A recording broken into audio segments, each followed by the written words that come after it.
Documentary TV present. This program contains graphic material, including offensive language. Viewer discretion is advised. They're trained mercenaries. This is a gang like you've never seen before. Their code of silence unparalleled. Their ruthlessness unquestioned. They are killing machines. Killing machines with no soul. Los Zetas are one of America's deadliest gangs, and those who stand in their way pay a gruesome price. They burn these individuals in a 55-gallon drum using diesel because diesel burns slower. They've had people's heads cut off, thrown into a disco. The gang already rules Mexico, and now their sights are set on controlling this side of the border. The Zetas have more capability than Al-Qaeda does today to operate inside the United States. Documentary TV.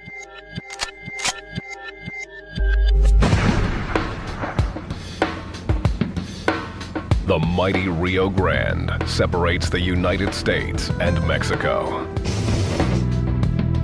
Laredo, Texas sits on its banks. Across the water is the Mexican city of Nuevo Laredo. The river is shallow and slow-moving here, making it easy to cross illegally. It's always a group of 8 to 10 subjects that cross it over, and there's always somebody waiting for them. You can see the tire tracks right here on the grass, tire tracks over here in the mud. Just recently, they crossed something over. We had some rain yesterday, and those are fresh tire marks right now. Spanning the Rio Grande is the World Trade Bridge, the main connector of the two countries. Some 6,000 trucks travel northbound across the bridge into the U.S. daily. But not everything that crosses the border is wanted. A lot of product passes through. For what I can personally say, what you can move, not what others can move.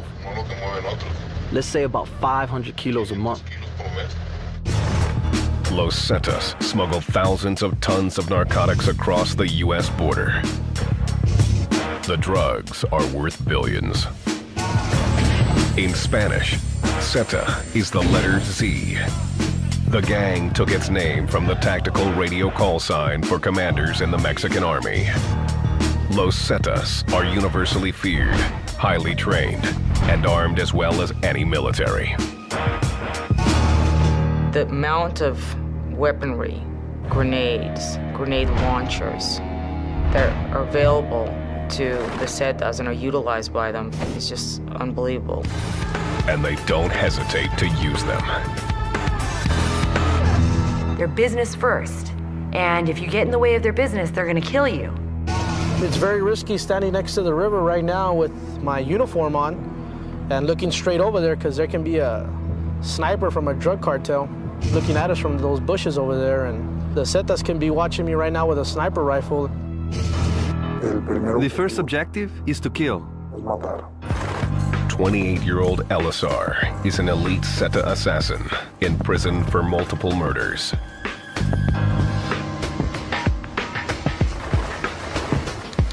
He describes a bloody network of killers that extends north and south of the Rio Grande. The Zetas have contacts on both sides of the border, in the American side and on the Mexican side.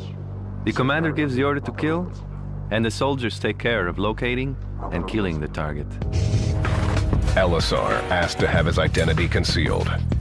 He has never spoken about his involvement with the gang and fears execution, even behind bars. Elisar carried out his mercenary murders on the Mexican side of the border, where Zetas rule the streets. The Zetas that work in Mexico can do it openly. You can go around in a bulletproof truck.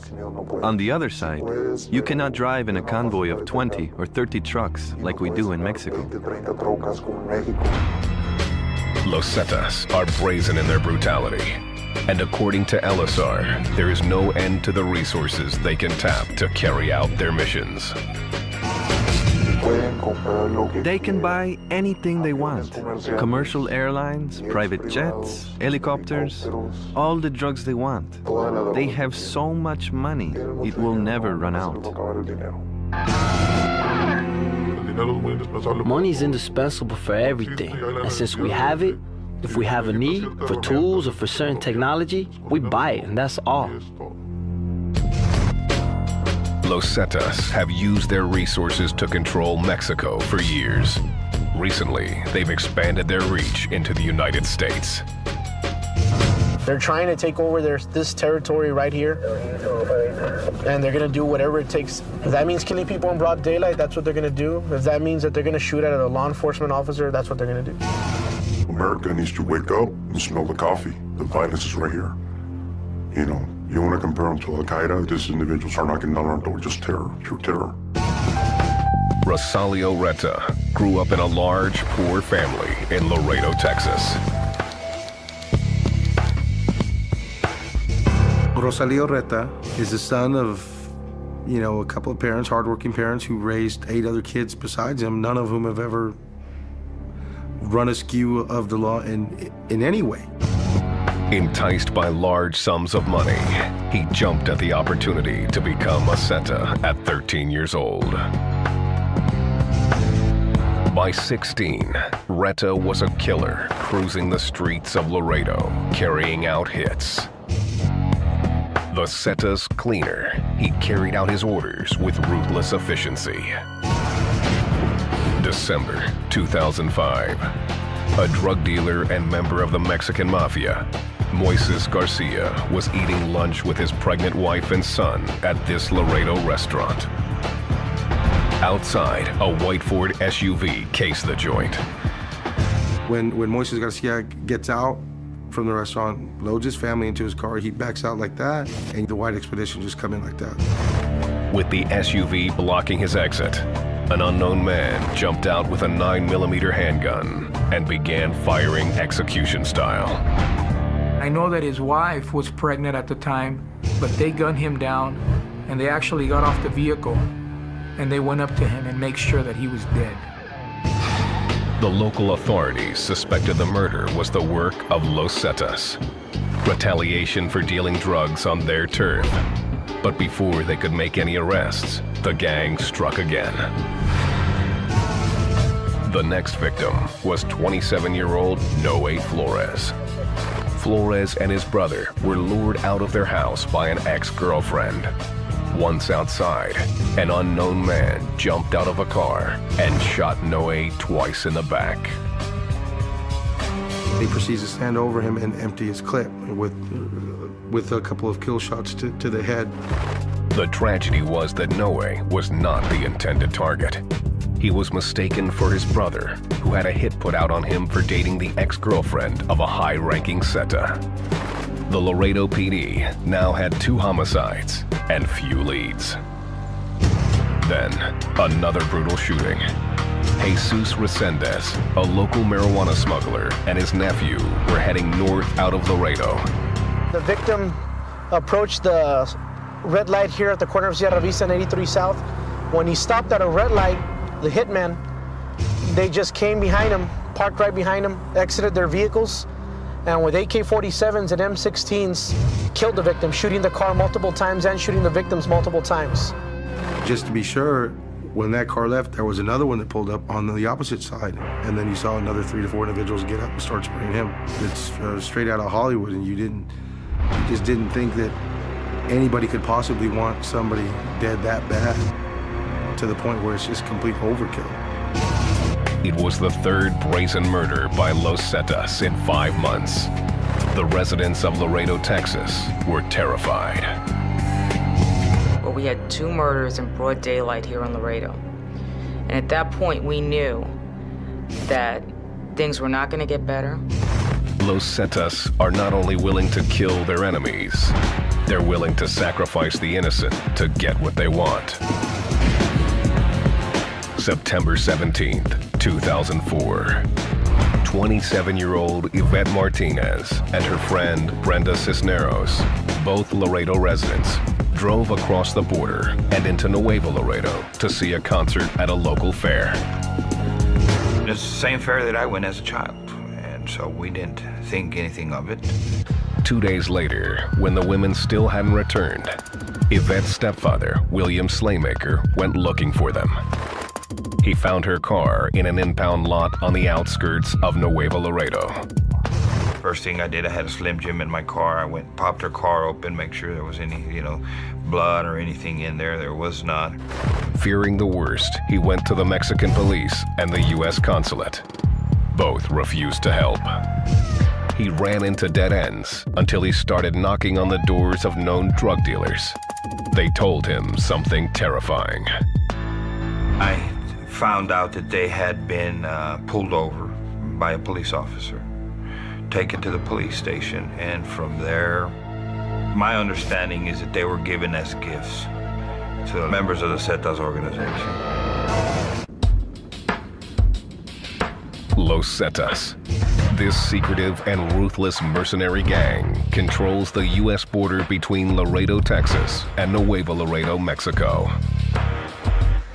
On the Mexican side, they flaunt their power, patrolling city streets in armored Humvees.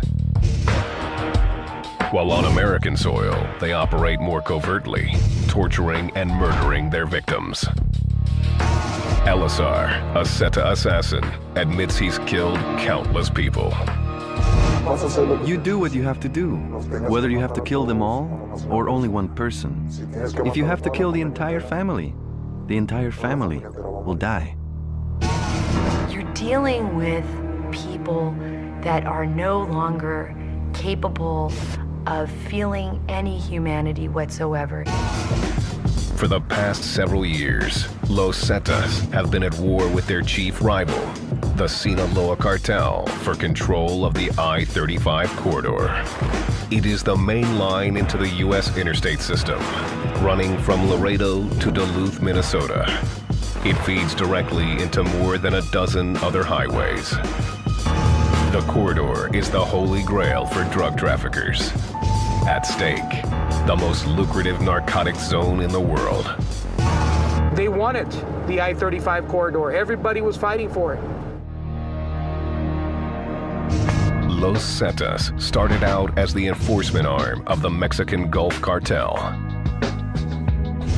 The cartel formed in the early 1930s as a family operation, smuggling whiskey into the U.S. from Mexico during Prohibition. The gang's illegal activities evolved in the 1990s when the cartel saw an opportunity to get into the cocaine business.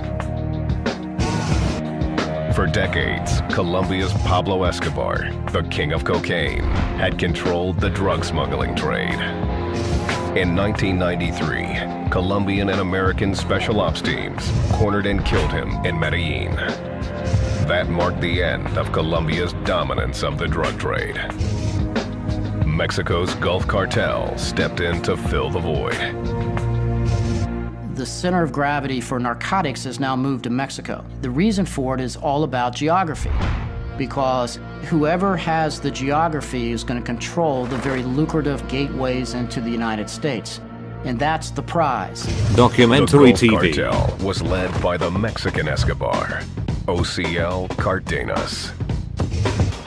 The gang dominated the drug trade routes along Mexico's eastern seaboard. There was just one problem. A rival cartel, the Sinaloa, wanted the same territory. Sinaloa has been fighting for a long time to gain access from the Gulf Cartel. The corridor is so important to the drug cartels because that's how they move their supplies. OCL Cardenas needed more muscle. He had the idea to hire elite soldiers from the Mexican army to serve as the cartel's security force. The original recruits were trained for our Mexican allies by U.S. soldiers at Fort Benning, Georgia. They've been trained in military tactics to the standard that we would train our military forces that are deployed in Iraq, for example. These elite soldiers were hired by the Gulf Cartel at salaries much higher than what the Mexican military could offer. The cartels start to rise in power, and the cartels have the money to be able to pay for protection. By 1999, OCL Cardenas had recruited dozens of these soldiers to battle the Sinaloa and protect the interests of the cartel. They basically abandoned their military positions, went to work for the Gulf Cartel as their military strong arm. The group took the name Los Zetas, the radio call sign for commanders in the Mexican army. Part of their job was to guard people like Jose's father, a high-ranking drug wholesaler for the Gulf Cartel. My father was crazy. He was one of the first who worked for the original Zetas. Jose asked to have his identity concealed. He fears Los Zetas might kill his wife and children. Since I was a kid, I would tell my father, I want to be like they are. But my father would say, they're not going to get very far. By 1999, Jose's dad was moving 500 kilos of cocaine every month. He didn't have a day of rest. Every day he worked passing drugs. Every day he handled money. There was not a day in which he didn't do that. When Jose was 7, his family suddenly became wealthy. I remember that he began to fix the house, buy newer cars, clothes. He started to change. Jose never saw them kill anyone, but he says Los Zetas murdered hundreds, possibly thousands of people as their attempts to control the border intensified. At the center of their efforts was the quiet town of Nuevo Laredo. Nuevo Laredo was a beautiful city at one time. Growing up, my mom used to take us as kids to go and eat and to take us to the carnival. We thought it was fairly safe. It all changed on March 15th, 2003, when Cardenas was captured by the Mexican military and sent to prison. A full-blown drug war erupted on the streets of Nuevo Laredo as the Sinaloa cartel mobilized to capture the Gulf Cartel's territory. It started like an explosion. It affected everyone. Everyone was living in fear. Sinaloa would send in assassins. The Gulf Cartel would then turn around and fight them in the middle of the streets. Innocent people would be lost in the crossfire. Both sides had a seemingly endless supply of weapons. AK-47s, semi-automatic rifles, bazookas, and piñas. Los Zetas showed no mercy, throwing piñas into crowded public spaces, decapitating policemen and civilians. No one was safe. You can read in the newspaper that 2 or 3 people have been executed every single day. 2003 ended with more than 80 murders in Nuevo Laredo alone. The fighting would continue and continue until the streets were filled with blood. They would pick up the bodies before anyone ever arrived, throw them into the back of trucks, and drive out of town with them. The message was clear. Don't dare mess with Los Zetas. They are going to kill you. They are going to put a contract on you. And they are going to kill you. June 8th, 2005. Nuevo Laredo prepared to welcome Alejandro Dominguez as its new police chief. This police chief, had a lot of tough talk. He let the Mexican people know, let the cartels know that he was there to do his job, that he meant business. Dominguez was sworn in that afternoon.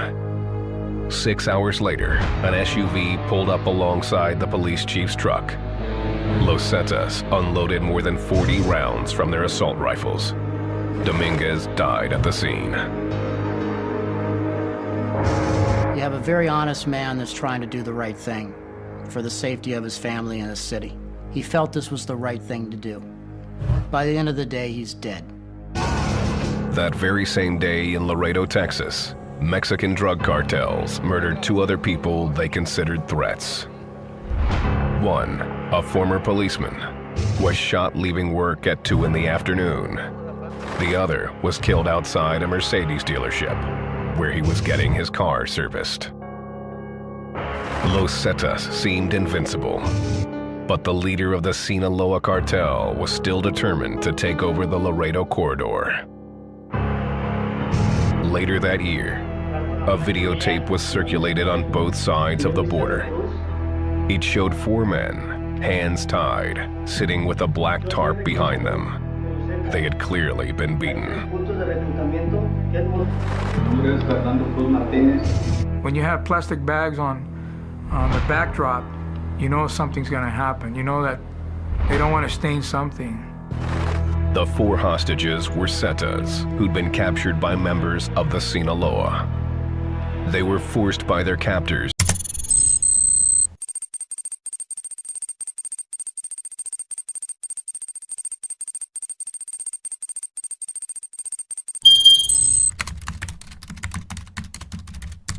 to divulge information about some of their recent crimes, including the killing of a Mexican reporter. ¿Quién le mandó a matar? Omar Treviño. Y pues se la ejecutaron. Y también a otro reportero también le sepultaron a su hija. It's frightening to look into the eyes of these men, knowing that they're just as bad, that they're killers too, but that they're facing their last minutes on Earth. A mí me contrató Iván Treviño para Nuevo Laredo, para levantar gente y matar gente, ya que la plaza pertenece a los Zetas.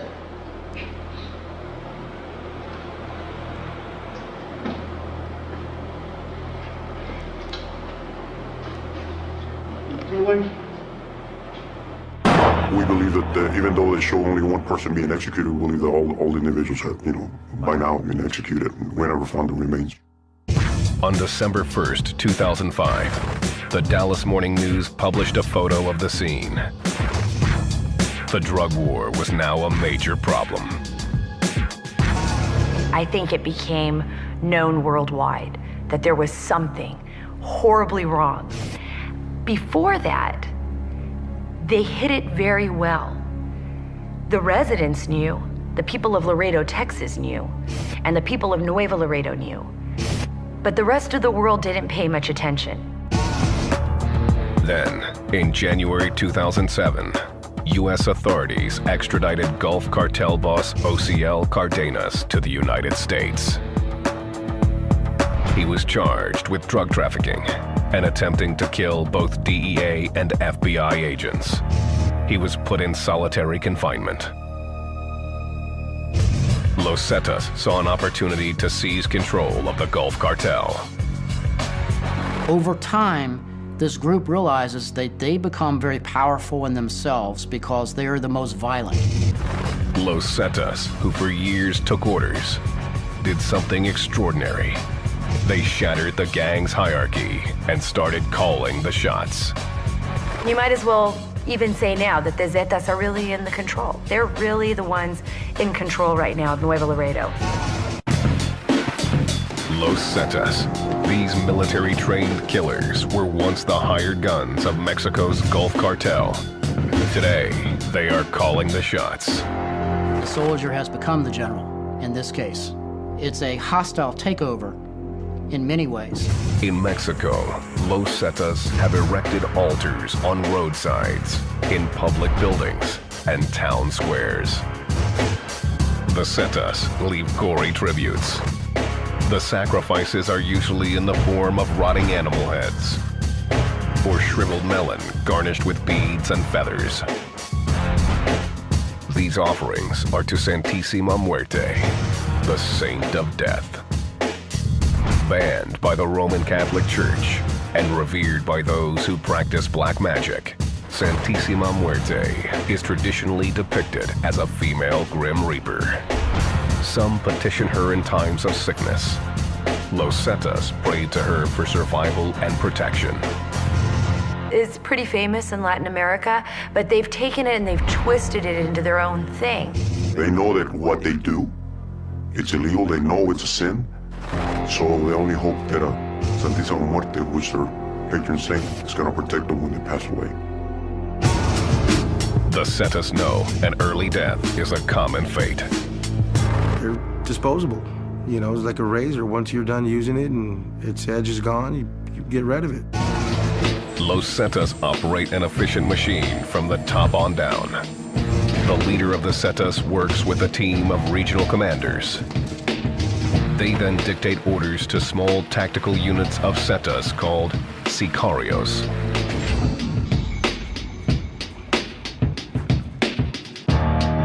On both sides of the border, sicarios first carry out surveillance, then assassinations. In order for the sicarios to kill someone, they have to find that person first. They have to know where they live, what car he drives, who he lives with. Does he have a family member who is a policeman? Rosalio Reta, an American, was assigned to one of 2 squads that carried out killings in Laredo, Texas. Reta was 13 years old when he joined the Zetas. He became what's referred to as a Zetilla. Zetillas are handpicked for their age, connections, and capacity to kill. What we're seeing is the recruitment of young children, as young as 13 years old like he was, usually from poverty-stricken families, usually kids that are on the edge.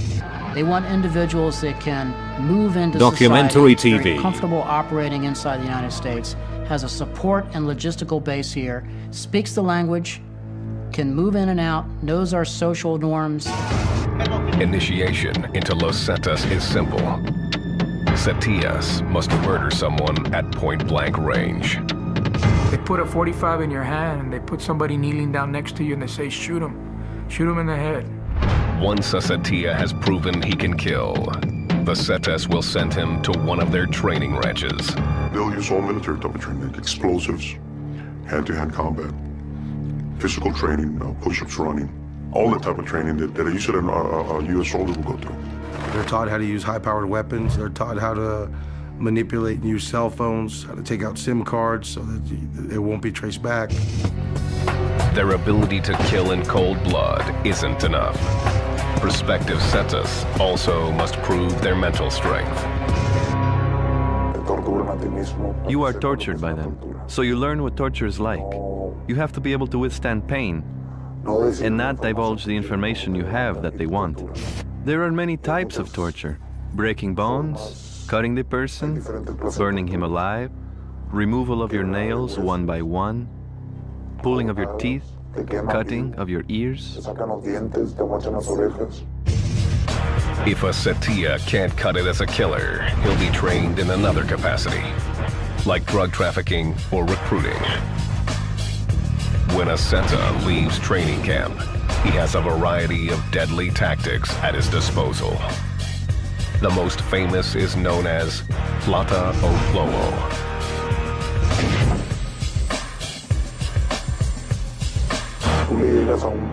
You surround the commander and then approach him and ask him plata o plomo. It's a decision. Either you work for us and make money, or you die. If he does not pull, you're going to kill him right then and there. And after you kill him, all of his soldiers are going to work for you from that moment on. It's a persuasive tactic. If you are an elected official in Mexico, a public official, a cop, a federal agent, a prosecutor, you either get on board with the cartels or you die. People could not call the police if there was a fight in the middle of the streets of Nuevo Laredo and say, please, there's somebody out there with a bazooka and he's just blown up a house and they're continuing to fight and they just kidnapped a girl right in front of me. There's no way they would call the police because the police were in on it and everybody knows it. We've always known that Mexican authorities were corrupt to a point. You don't know who to trust, who not to trust. The Zetas are infamously brutal. Another tactic is called El Guiso.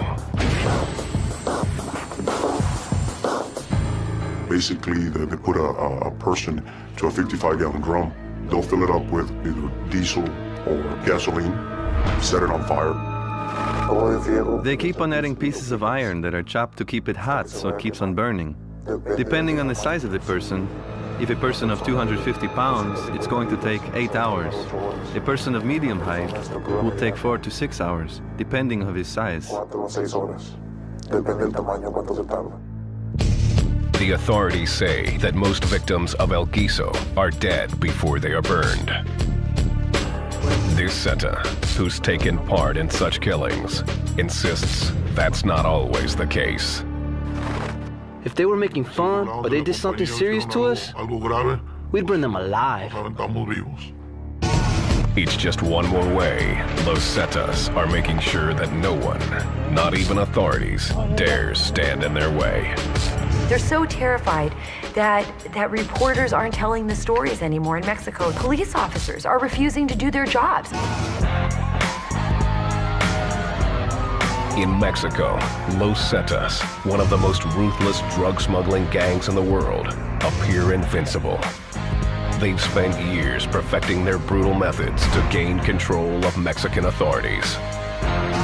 They've put them in acid and watched their bodies disintegrate. They have fed them to wild animals. The Zetas are expanding, bringing their terror-filled tactics across the border. They can attack us in a blink if they like. I like to say there's a way to stop them, but there's no way to stop them. We can only deter them.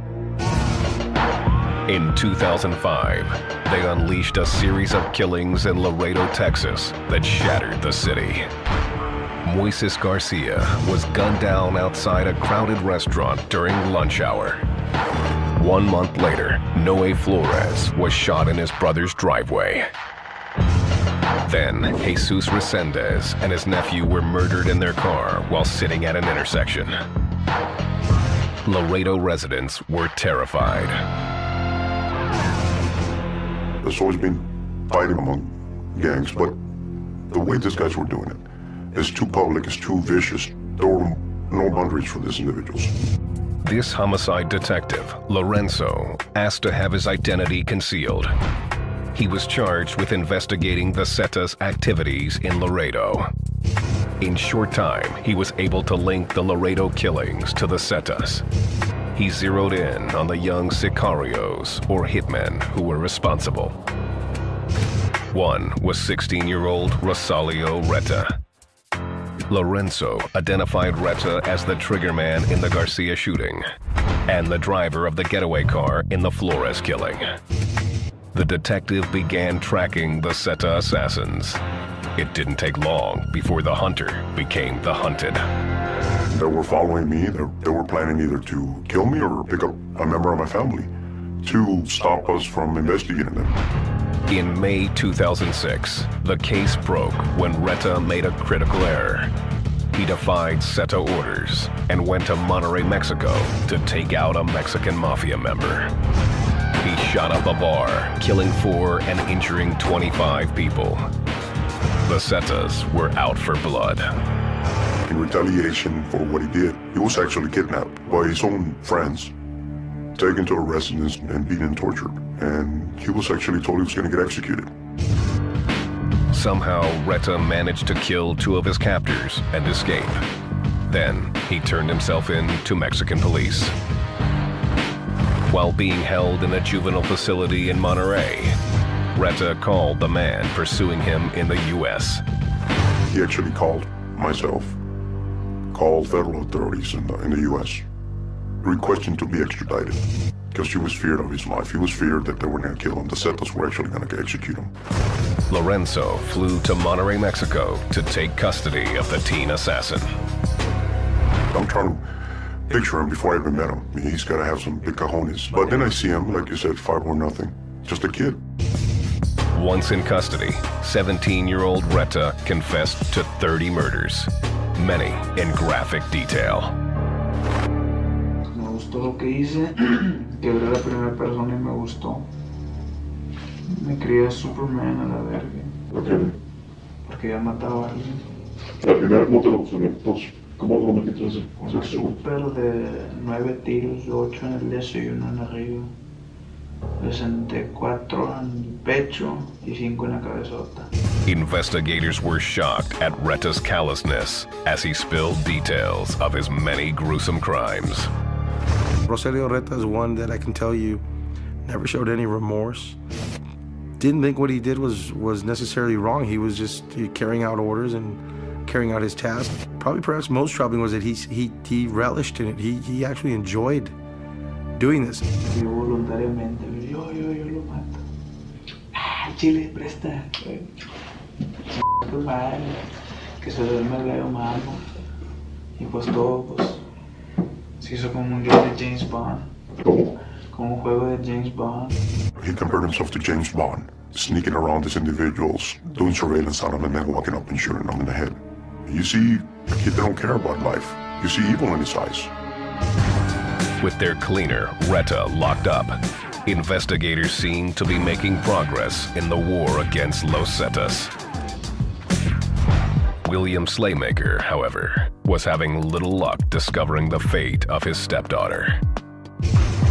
Yvette Martinez and a close friend had not returned to Laredo, Texas after attending a concert in Mexico. Slaymaker began to look for the young women and found frightening evidence. She didn't disappear off the face of the earth or fall off of it. She was kidnapped. I found her car. It was at an impound lot owned by a Mexican federal judge. Slaymaker was told that the Mexican police had pulled over his stepdaughter and her friend, then turned them over to the Zetas. Slaymaker refused to give up.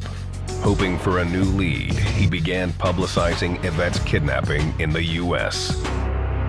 In 2005, Slaymaker told his story to America's Most Wanted. Just 30 minutes after the broadcast, Slaymaker received a phone call from his house. I hear my kids yelling in the background, scared. And my wife says, you know what? A DEA agent by the name of so-and-so called us and told us to get out of the house, that there's 15 commandos coming to kill us. Since 2007, Los Zetas have set up their headquarters just south of the Texas border in the middle of Nuevo Laredo. Some estimate more than 1,000 people have been murdered in Mexico's Laredo corridor. The town is under siege. The people they killed were people that did not want to join them or become allies. That's why they were killed. The Zetas control this town.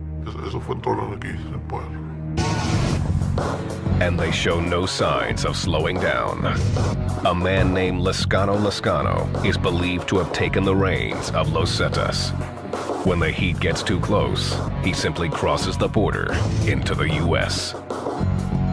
How does a leader of a narco-terrorist organization, safe haven in the United States, with Homeland Security and our global war on terror? I don't know the answer to that question.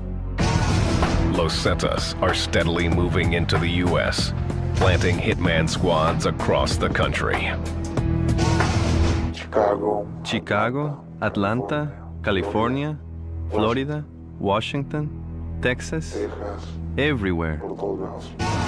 Cigar cells, we believe, are all over the country. We have dismantled several here in our city, but we're not going to kid ourselves. There's still sleeper cells. There's people waiting to be given orders to commit a homicide.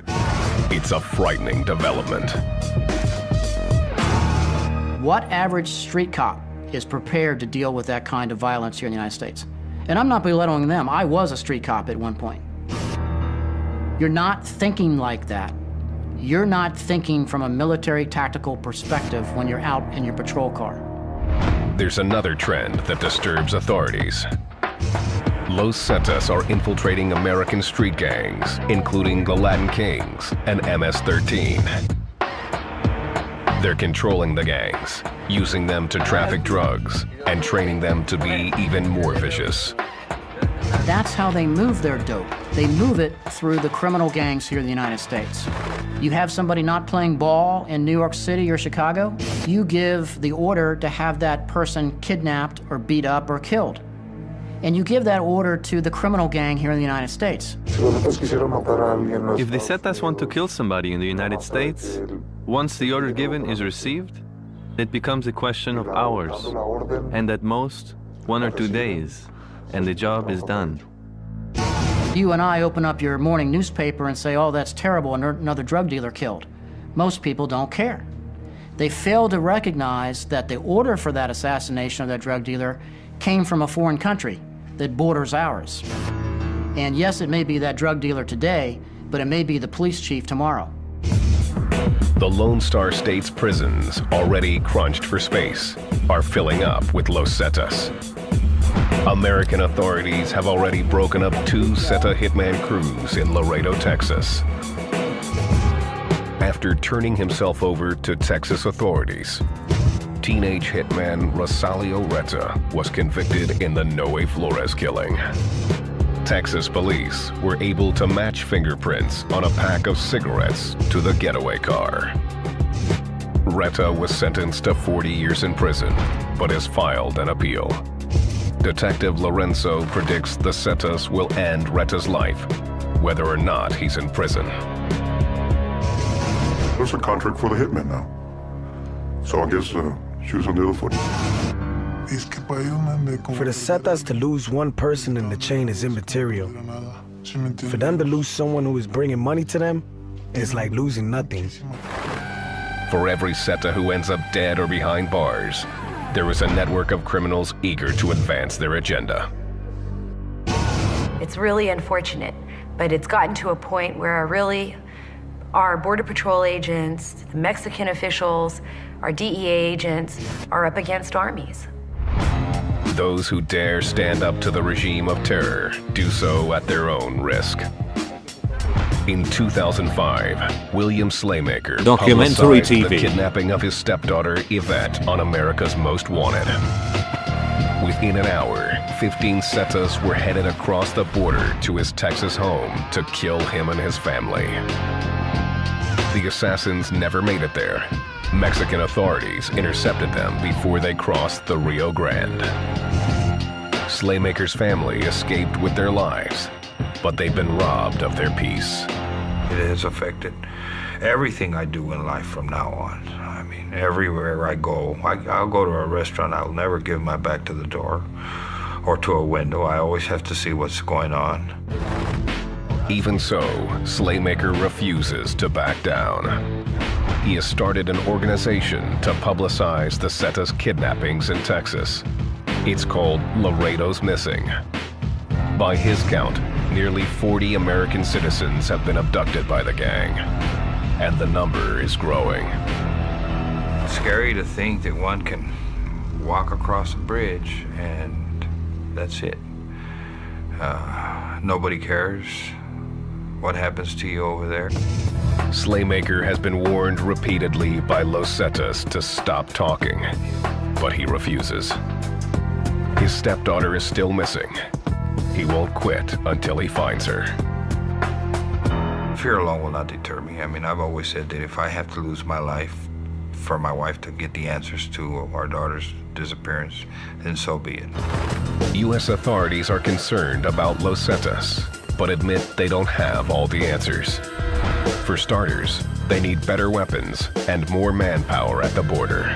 The Zetas, they outgun us, they outpower us, they outnumber us. That's why Border Patrol is always recruiting to get more people. That's why we need more money down here in South Texas to hire more law enforcement officers. Those would be only temporary solutions. To put an end to the gang, experts insist it will take a concerted effort between the U.S. and Mexican governments. If you're going to combat it properly, it's going to have to be the Mexican government and the United States government that ultimately will be able to handle this. The Zetas insist the violence cannot be stopped, that death has become too deeply ingrained within the Zeta psyche. Plata o plomo means life or death. It's either you or me. Or it's your life or mine, or your territory or mine. That's what it means. There's no conscience in the mind, and it captivates the human, and you no longer think retroactively. You act without conscience. That is what happens. No one is going to take them out. They are not going to be able to do it. Never.